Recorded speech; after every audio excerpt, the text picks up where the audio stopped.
plan a violent 4th of July holiday amid an ongoing crime crisis in the district. It's prompting city leaders to take new measures to tackle crime. Today, D.C. Council will vote on emergency legislation that could bring sweeping changes to how the city handles violent offenders. Melanie Alnwick is live in the district with more details. Good morning, Mel. Hey, good morning. And Council Chairman Phil Mendelson stands by his controversial statement saying the data shows that some people are getting away with murder. So I shouldn't point out that 65% of the homicides that occurred last year were not closed last year with an arrest. I shouldn't point that out.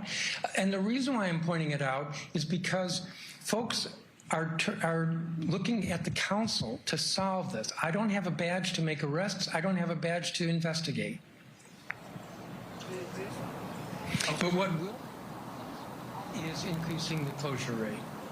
And what also will make a difference is more aggressive prosecutions. Now, Councilmember Brooke Pinto believes the emergency legislation will help police and prosecutors increase that closure rate. It will, among other things, authorize police pursuits in certain cases, make firing a gun in public a felony offense, and strengthen pre-trial detention for adults and juveniles charged with violent crimes. The first 3 months of this year alone in 2023, we had over 100 cases where people were charged of a crime of violence, released pre-trial, and recommitted another violent offense. So if passed, the legislation would also allow courts to consider crimes of violence in their pre-trial release decisions. And if that person had an ankle monitor, the GPS data from that ankle monitor can be used in court. It expands the private security rebate program to give police more video to help close cases and allows extradition from neighboring jurisdictions for misdemeanor warrants so suspects can't just flee across the border to avoid arrest. And again, D.C. police leadership defended that homicide closure rate, just 35%, saying it takes time to build strong cases.